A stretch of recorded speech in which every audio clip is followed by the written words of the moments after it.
Hi friends, ఈరోజు మనం దదీచి మహర్షి గురించి తెలుసుకుందాం. సంక్షిప్తంగా, లోక శ్రేయస్సు కోసం తన ప్రాణాలను సమర్పించి దేవతలతోనే పూజింపబడుతున్నటువంటి గొప్ప దాత దదీచి మహర్షి. భృగు వంశానికి చెందిన చ్యవన మహర్షికి సుకన్యకి పుట్టిన బిడ్డ ఈ దదీచి మహర్షి. దదీచి మహర్షి గొప్ప శివభక్తుడు.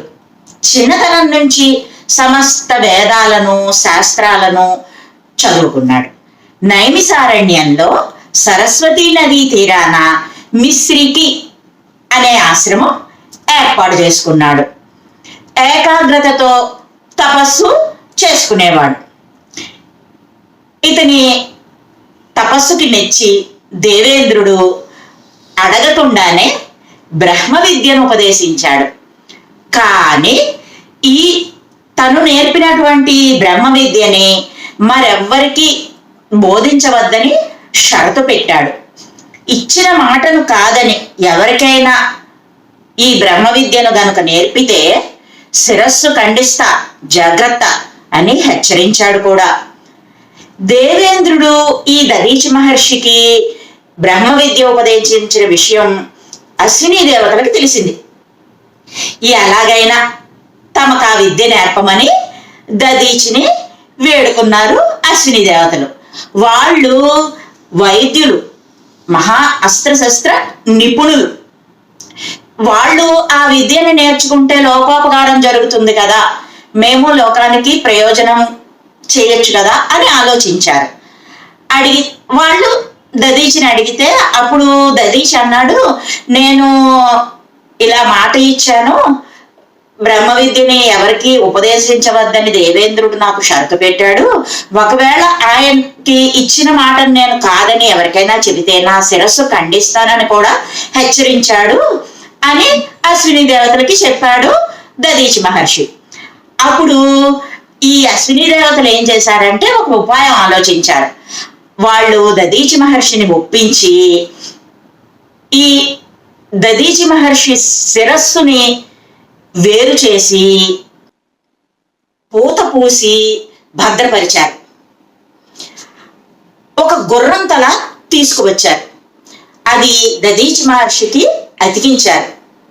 అప్పుడు దదీచి మహర్షి వారికి బ్రహ్మ విద్యని ఉపదేశించాడు.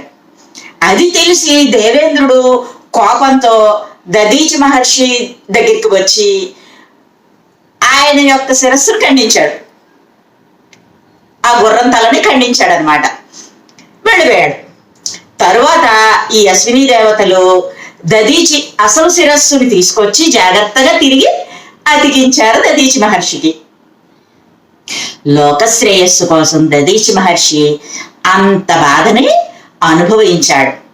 విద్యను అశ్విని దేవతలకి అందించాడు. ఆ కాలంలో క్షువుడు అనే రాజు ఉండేవాడు. అతను గొప్ప విష్ణు భక్తుడు. దదీచి ఈ క్షువుడు గొప్ప మిత్రులు. ఒకరోజు వీళ్ళిద్దరికీ బ్రాహ్మణులు గొప్పవారా, క్షత్రియులు గొప్పవారా అన్న విషయమై వాదన ప్రారంభమైంది. అది నెమ్మదిగా కోపంగా మారింది. ఇరువురు కొట్టుకున్నారు. క్షువుడు ఆయుధాన్ని పూని దదీచిని ముక్కలు ముక్కలుగా నరికేశాడు. అంత కోపం వచ్చింది. ఈ విషయం శుక్రాచార్యునికి తెలిసింది. వెంటనే ఆయన తన వంశజుడు కాబట్టి వచ్చి ఆయనకి తెలిసిన సంజీవని మంత్రం సాయంతో మళ్ళీ దదీచిని బ్రతికించాడు. దదీచి శివుని గూర్చి గొప్ప తపస్సు చేశాడు. శివుడు ప్రత్యక్షమై దదీచికి స్వచ్ఛంద మరణాన్ని, ఇంకా వజ్ర శరీరాన్ని, విజయశక్తిని ప్రసాదించాడు. దదీచి మహర్షి సువర్చల అనే కన్యను వివాహం చేసుకున్నాడు. ఒకప్పుడు రాక్షసులు దేవతలపై దాడి జరిపి వాళ్ళ యొక్క అస్త్ర శస్త్రాలను పట్టుకుని పారిపోయేవారు. దేవతలు ఇంకా ఏం చేయాలో అర్థం కాక ఈ దదీచి మహర్షిని దాచిపెట్టమని వేడుకున్నారు. దధీచి మహర్షి అంగీకరించాడు. రాక్షసులు దధీచి మహర్షికి భయపడేవారు, అందుకని అటువైపు ఇంకా రాలేదు వాళ్ళు. దేవతలు కూడా ఇంకా ఎటువంటి గొడవ యుద్ధం లేదు కాబట్టి వాళ్ళు కూడా ఆయుధాలు అవసరం లేకపోవడం చేత మహర్షి దగ్గరే ఉంచేశారు. దధీచి మహర్షి కొంతకాలం వేచి చూశాడు, దేవతలు రావట్లేదు. ఇంకా అందుకని ఆ ఆయుధాలన్నింటి మీద మంత్రజలం జల్లి ద్రవంగా మార్చేసి దాన్ని తాగేశాడు, మింగేశాడు, మింగి జీర్ణం చేసేసుకున్నాడు. ఈ విషయం దేవతలకు తెలిసింది. కానీ ఇంక వాళ్ళు మాత్రం ఏం చేయగలరు అప్పుడు?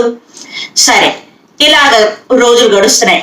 కొంతకాలానికి వృత్రాసురుడు అనే రాక్షసుడు దేవతల మీద యుద్ధం ప్రకటించాడు. దేవతలకి జరిగిన విషయం తెలుసు కదా, ఇంకేం చేయాలో తెలియక బ్రహ్మదేవుడి దగ్గరికి వెళ్ళారు, శరణు వేడారు.